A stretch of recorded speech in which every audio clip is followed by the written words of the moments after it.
combos out there with the Claude, and it's looking good now for Impunity KH. What is the answer now, Nomad? What do you think should be the draft for RRQ at least? Ling. Ling is looking like a viable option here for RRQ. Just in terms of just being able to apply a lot of pressure onto Claude, wherein Ling can just start and go ahead and steal away all the buffs. That's the potential. Kufra being picked up pretty standard, just to stop Claude from coming in. If ever he does go for the BMI, and a bouncing ball would just be more than enough to stop him from doing any other slippery moves here. Yeah. But a Ling is something that RRQ has to lean towards in this fight. And I'm not gonna be surprised if Impunity KH just straight up bans it out. Makes a lot of sense to not give it away.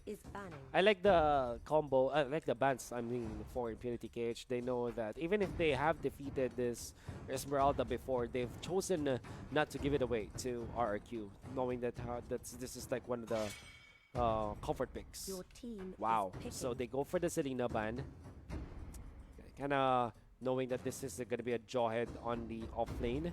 By the way, Nomad, I think that Jawhead is such a good pick for RQ because it's great versus squishy heroes like Louis. Massive against the Claude. Not only that, it's a good deny pick for RQ. They will not give it away. You're gonna see secure the Farsa just to get a bit more of that CC, not CC, but DPS down the line. Farsa in the early game is painful. Masha and Kaja and it's hovering over the Cho. Oh man, if they pick the Terizla again, I have doubts about this team because it wasn't successful before, and I don't see it again being. I don't see it differently in this specific game. It's not good against almost anybody from RQ. Maybe it's decent against the Joint, but it's not that good. And even the Link can burst down the Terizla for sure. I think the Link is such a free pick now for RQ. This is such a weird decision from Impunity KH, at least from my end. Them prioritizing the Terizla over anything else kind of puts a question mark on me, but the carry for the burst down. They don't want to go Link because they might be forced in the early game to a spot where they cannot take it back in the late game because they're already defeated. But nonetheless, Nomad, carry is, how do I say this? You can never go wrong with this, I'd say. Can never go wrong. It's like, yeah, who else is our, who's going to be our core? Carrie's reliable. And that's the thing, she is reliable. There are curve, the spike of carry. Nevertheless, I'll say this, the trump card of Impunity KH, the Masha. I know you like this. I've always felt that this is like a hit or miss hero that more often times misses just because of the fact that if you don't get your Turbo Masha mode, you're essentially an anchor to your team. You don't provide anything else. But if you are able to find your sweet spot of just winning the team fights, split pushing, and even taking down turrets, you know that you're effective. 7, however, the Atlas now might be the first blood. There's the flicker from the Joy to make sure that it is completed. So that's the first blood in favor of RRQ already. OP, the Claude, really wants to go for this turtle, this little wanderer, and will be successful in doing so. Not gonna be paying for his life. So he heals up a bit because of that little wanderer. And this is not an aggressive playstop from Naker. I mean, yeah, Naker assisted OP in securing the orange buff, but as I say that, there is a bit of a scuffle in the purple buff area. HPs are dropping dangerously low. The Luo Yi is doing his job, her job, I mean, as HPs completely disappear there on the side of RRQ. Currently a 0 for 2 trade there over at the purple buff area, man. I'm getting attributed to all of the AoE damage, the way they melted, man. I was so astonished at how much Louis can dish out of the damage. Obviously, that there is that as well when you pop your third. I don't even know what it's called anymore. I forgot. It's how long I've not seen this hero. Yeah, it's the penalty strike. No, it's not. It's man, I really forgot. But the first skill of Boom on this third is dealt so much damage because you get how to say this? You get ridiculously strong on your third strike.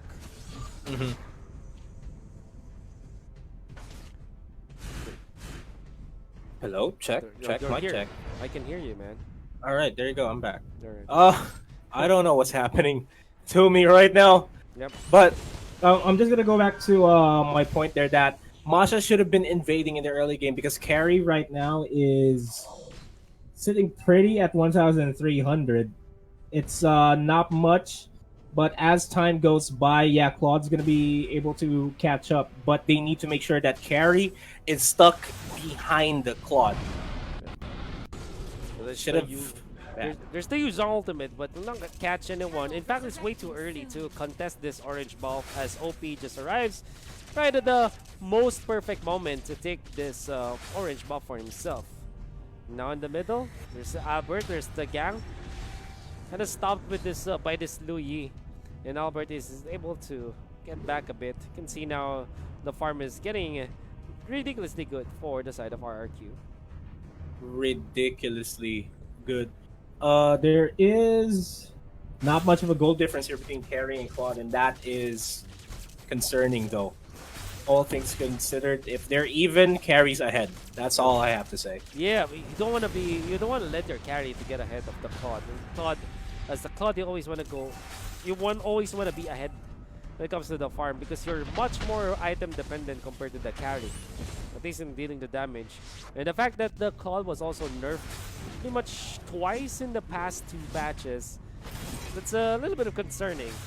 But the fact that the idea of the hero hasn't changed yet, that's probably why he's still one of the top marksmen out there. Naker in a scuffle there against XOXO. He is going to be losing that as he gets revenged. No rages available just yet.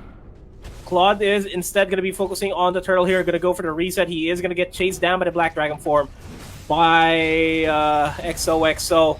The turtle is going to be secured by Impunity KH, and that is what they need to keep doing. As OP chips out the HP of carry there to force him back. Oh, a teleport! A teleportation indeed. I want to go for Boom. Okay, so this is just a defensive teleportation. Boom is sure to clear this wave, but not on time. As that is going to be killed. On the other side though, Lu Yi and the gang, the 3-man gang squad able to take out XOXO. So that puts a little bit of a gold lead for OP as I missed another clash. I'm sorry about that. There's another kill is going to be there. And it's perfectly another one. fine. OP! Man, I'm sorry. Yeah, OP is now ahead. Yeah, OP is OP. He's now ahead of Carry, and that is a good sign for Impunity KH. Definitely. Want to kind of capitalize on that. The fact that they haven't lost any turret. And, well, they've lost 1, but they haven't lost that much turrets. Third stage of the game kind of makes you feel that the Claude is going to be comfortable just running around the map. The lower side, this is the southeast side of the map, at least that's secured. But onto the mid lane, they almost killed that Farsa jump from the Cupra this time. Blazing Tomb is going to be used. The Elder Dragon, the Black Dragon form is not going to reach them as Lu Yi also teleports away with a diversion ultimate. Rukimaru gets the Mamba out. Gets Mamba out.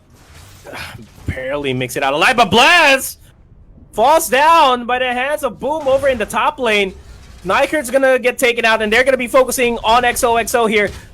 Fatal Link's not available, and he's not gonna be lasting long here. This turret is gonna go down without a doubt. Yeah. And XOXO is gonna be forced to yeet out of there. Yeah. I'm actually surprised how many mini skirmishes are happening now. And another one, as they found the Lu Yi. I guess that this time they will just call it a pause. This is Albert. XOXO, meanwhile, has been doing a good job on that Yu Zhong. Albeit the fact that he did lose out his top lane, it doesn't matter. He adds a lot to the team fight whenever he goes to the Black Dragon form. It really disrupts Impunity's momentum in the skirmish. Yeah. Onto the turtle they go. Farsa with the feather there. Strike. Who's gonna take this? It's gonna be the blue side with the last hit from the Terizla, which is weird because of the fact that Terizla's not known to get the last hits on turtles. Nevertheless, with that extra shields, I guess they're fine with it. Would have been better if it was on Nyker or on Claude, but it is what it is. At the very least, they have secured the turtle. It's starting to be a trend that the Demon Hunter Swords is not the first pick for Claude. 7 minutes in the Demon Hunter Sword. I think he prioritized the Raptor Machete on top of that. Yeah, it is definitely the trend now. Almost any marksman that I know is for that. The teleportation is they get out. Boom is the one left. Where did they go? Into the middle, because that's where they want to push. Sometimes you just teleport to push, not to get the kill. Top lane. Top lane. Top lane though, Masha in a bit of a duel there against Albert. Albert almost gets taken out. Nice timing by XOXO. Wow. XOXO. Just in time to help his teammate. Carry gets out into safety. One crucial item, however, for the Atlas. Gets dominant signs for his team. Great versus all of the physical damage criticals, as well as other of the sources of damage sources, of RRQ, which is more than likely just from physical. Only the Farsa deals significant magic damage at this point. Yeah. And it still looks like an even matchup here. Except for the turrets, but you know, all things considered, it's still hard to tell who is going to be coming out on top here. I think one big team fight will sway the odds into whichever team. Top lane though, Naker is going to be paying the price. Unstoppable Force and the Smart Missiles are going to be more than enough to secure that kill, and that's going to be the turret falling down as well. And suddenly, wow, RRQ kind of shifted the momentum towards their side. And I can. Oh, the Cobra jumps onto the middle. The turtle will be taken by the Claude. So, just like in the previous games, Impunity KH really prefers the turtle over turrets. It's always a choice what you go for. The Fatal Link's gonna be used, but the flicker away from the Farsa keeps himself safe. And the turret up top is gonna be taken out. So this is honestly such an even game. But there's some differences when it comes to priorities. On the middle, they want to go for the Kupra. Even with the ultimate, oh, look at how tanky that Kupra is. Yuzhong on the backlines stops the advance from Impunity KH. Nice knock up onto 2, but the penalty zone is there to kind of stop this. XOXO now in trouble, but with all of the resistances that he has, he is going to be able to run away. Niker barely survives that one. And this is going to be staying in the lane. Just try to push out the bot lane to equalize the momentum. Skylar is going to go for the Unstoppable Force onto Claude, and he eventually gets taken out by Kufra. Wow, I guess that was the passive of Kufra that finished him off in time. Because he barely survived in there. Nevertheless, he's taken out, so that's a big victory favoring RRQ. Always want to take down the opposing carry. Because that means that you'll have, I guess, a minute or so worth of farm that you'll have as an advantage. The purple buff side, 7K is almost taken out. What a nice vacuum from Rukimaru, but it will not stop the fact that the Joyd is taken out. That means that another bonus skill is going to be in favor of RRQ now. Nomad.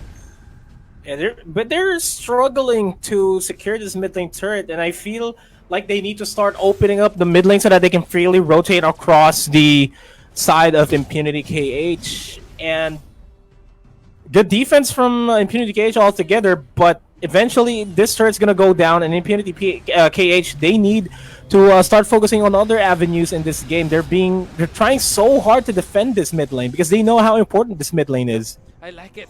I like what you pointed out. They don't want to give it away because that means that this turret in the middle as well as this turret in the bottom kind of makes them secure this orange buff, as well as other parts of the jungle. The Lord, though, is going to be taken by the... Oh! It's not going to be enough, though. It comes up Farsa Fender. There's like taking down the Atlas. Rukimaru tries to save his teammates, but will not be enough. Very nice initiations, but the lack of follow-up meant that it's still going to be an even game. Namasha wasn't there. Sneaky Niker doing sneaky Niker things. Well, that there is the... My oh my, secured the turtle earlier, and now the Lord. How valuable is that? Pardon my French, that was so freaking good. Oh yeah. Like, good steal on that Lord. Sure, the last insanity is going to be committed there, but that just disrupted the entirety of RRQ, right. And that allowed Niker to start pushing at the top lane, and that... Ah, man, that was so beautiful. That was a beautiful steal. And you could have sworn that it was RRQ already taking the control of the game, that they have already gotten the momentum, but that big stop, defensive stop from Impunity KH meant that they would still have the grip of this game, especially because Niker was also able to take out an inhibitor up top. In the middle, surely go down. That means no more outer turrets available for RRQ. Man, we were talking about Niker not being an impact in the game in the early game. Now he is. And a good 3-man last and fatal links there as the HPs quickly melt on side of RRQ. A Black Dragon form from XOXO. I don't think is going to be more than enough. It is a 2-for-2 trade. This mid lane inhibitor turret is going to go down, and Impunity KH just managed to tip the tails completely. Drop the 1-ton weight on one side. 8-2-4 pops the ultimate, but he's going to be punished. They're taking a lot of time taking this Cupra, but they will eventually do it. Now Yuzhong wants to go for the Luo Yi. Luo Yi pops the ultimate, wants to save his teammate, but no, it's just diversion. Penalty zone could have hidden that man. He gets away into safety. Albert trying to survive this. OP! Went onto nothing. But air. I mean, 2 bullets hit. Yeah, 2 bullets, I guess. So many Imagine. good plays. So many good plays, but only 1 inhibitor down. That's how you know that teams are equally matched. Even when another team goes for a good play, another team goes for another, it's even in the end. That's how you know that it's good. Skylar though, is gonna be focused down up top, but because of Bless's feather there strike, the rest of the game will not continue. Man, imagine a seesaw. It's perfectly balanced in the middle. Yeah. Impunity's on the left, RRQ's on the right. Immediately, Impunity dropped a 1-ton package on top and just tipped the scales completely. That's how that Lord Steal happened. That's what that Lord Steal did to the game. And then on top of it, some more added pounds with the fatal links from 7, back-to-back good fatal links. Allowed OP as well as Boom and Niker to be comfortable now. It doesn't matter if you're like stronger than your opponents or more farmed. What matters is if you can move in the team fight so comfortably compared to the opposing carry. You know that the tanks are doing doing a great job. If the tanks facilitate for the marksmen to have a good time in the clash, you know that they're good. That's true. And 8-2-4 is not looking good here as he is going to be singled out and be taken out by four members over at the top lane. XOXO is going to be able to take down Masha. Masha's at a point where she's going to get eliminated without any problems, and she needs to start joining the team fights. If not joining the team fights, start split pushing and be safe about it. Man. Because XOXO, you could just snipe her out without any problems. Look at the OP and the gang. They've decided to take down the Lord because they know that they have a man advantage over their opponents. And it's without Skylar as well as the Kufra, OP has got free reign onto this Lord unless the Farsa steals it. Not gonna be the case as that's OP to take it down. Yuzhong was able to push it for a little bit up top just to flow the minion wave there. Nevertheless, OP with this Lord secure on the side of Impunity KH, they have once again tilted the seesaw on their side. RQ though, they're still not out of the game. We're at a point in the game where money doesn't really matter anymore, so to speak. It's all about the rotations here. It matters despite for the fact, supports, though. But yeah, unless for the support, I agree. It's all about making them say, I mean, if this carry has got what 12k when it comes to gold, but is immediately taken down by his opponents, that won't matter. Absolutely. So yeah, I get what you're saying. It's all about who makes the worst mistake now, Nomad. Yeah, and I think we're gonna be looking at mistakes being made. I hope mistakes were not made here, just outplaced left and right as RRQ 824 tries to go for the Rage. Rage not going to be connecting a lot of people. HPs are dropping dangerously low here on the side of RRQ, and the rest of Impunity is going to be securing the game and forcing the victory. A reverse sweep. Oh, man. Oh, not a reverse sweep, but a comeback.